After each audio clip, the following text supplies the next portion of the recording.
The movie started with a goodie. In Mr. Jones's house resides Mrs. Jones, Craig, and Dana, his sister. Craig has got a friend, Smokey, who gets them into lots of mess.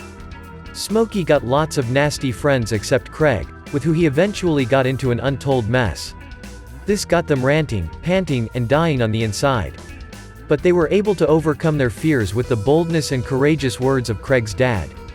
On a Friday morning, woke Craig out of bed to get something to eat but got nothing satisfying to eat. He got lots of sad words from Dad, Mom, and even Dana because he was fired on his off day and got no job. The reason was that he was mistaken to be a guy that went stealing some boxes a night before and so was tagged as the thief. So sad, he's got nowhere to go and no one in the family seems to help. Even HS Mom made fun of him by making her meal, knowing that he would want part of it and he was also thinking he's got some portion of it, alone to mock him. Like seriously walking into his room, Smokey showed up. He called him out for a friendly chat as their usual practice but was surprised that Craig wasn't at work though.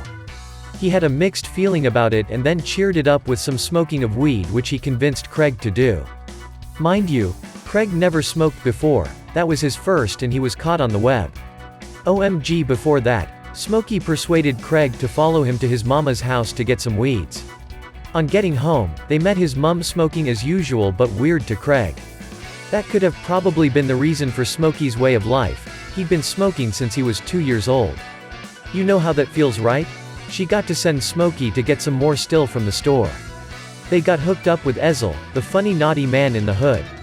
On their return, they dashed back to Craig's house to get smoking, after the departure of Craig's long-awaited mums going to work. They got high with the weed, which was for Big Worm. When Big Worm got to know, he threatened them that he was going to kill them and that was the beginning of their fears and uneasiness in the house in the hood. Mind you, he wasn't the only threat of theirs, Lil Chris was too, but they were able to stand bold to beat off his messy acts that evening. Somehow, Smokey got hooked up with this Big Worm fellow and Debo the Tripper, whom everybody fears, in the neighborhood and knows not how to escape. He often get enslaved by them both and got home arrest, always on the outlook for, the police, scared kind of. Big Worm gets him selling weed while Debo gets him tripping with him, errands boy. So sad, no way to escape. Just imagine. In fear, Craig remembered that he had a gun. He intends to use it for protection against Big Worm whenever he comes visiting as threatened for 10 p.m. that night. But his father caught him and spoke some words of courage to him through demonstration as, boxing was all the protection we needed while growing up like men. You win some, you lose some. But you live to fight another day. You think you are a man, with that gun in your hand. After this, Craig affirmed that, I'm a man without it. This was the courage he used to overcome Debo, the neighborhood threat. Funnily enough, Craig got funny characters in the neighborhood. An old lady wets the garden seductively to catch passers-by's attention. She eventually caught Pastor Clever's attention, when he came checking up on Craig's dad and mum. The next was nothing to write home about. Her husband, a dwarf, caught them, sent him running, and packed out the ladies. What a scene. Also, Debbie caught Craig's attention from the inside and he was feeling shy about it.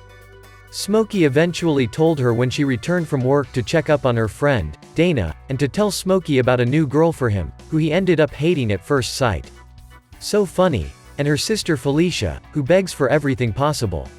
She never feels ashamed about it either and this usually gets Craig pissed off. This act of hers could have got her hooked up with Debo, who ended up beating her for what she didn't do, stealing from him, which was a failed attempt of Smokey when Ezel caught him. What chaos. When it was 10 p.m. as threatened by Big Worm, he sent his guys to go get Smokey and Craig killed but they escaped somehow with the help of their gun too. On returning home, he discovered what Debo had done to Felicia, and right there, Debo punched Debbie for confronting him. The neighborhood gathered, it was because of the gunshots heard and they not knowing the two homies' whereabouts, too. Witness this. Right there, Craig stood at Debo to fight and conquer him. This he did, though he got weakened and fainted due to Debo's heaviness on him, he eventually woke up in the long run and still conquered him. Oh, victory at last for all. For Smokey, he became free from his hold. Ezel took off his shoes. Funny right? Red retrieved the chain, which his grandma gave him. Debo was there lying flat and helpless. What a giant fall. With gladness of heart, Debbie got to see her kind of man in Craig and they both planned to hook up and get started. Mind you, Craig had got a naughty girlfriend but had to leave her off her naughtiness after winning Debbie's heart. Finally, Smokey decided to rehabilitate and Craig's call back to work news was shared.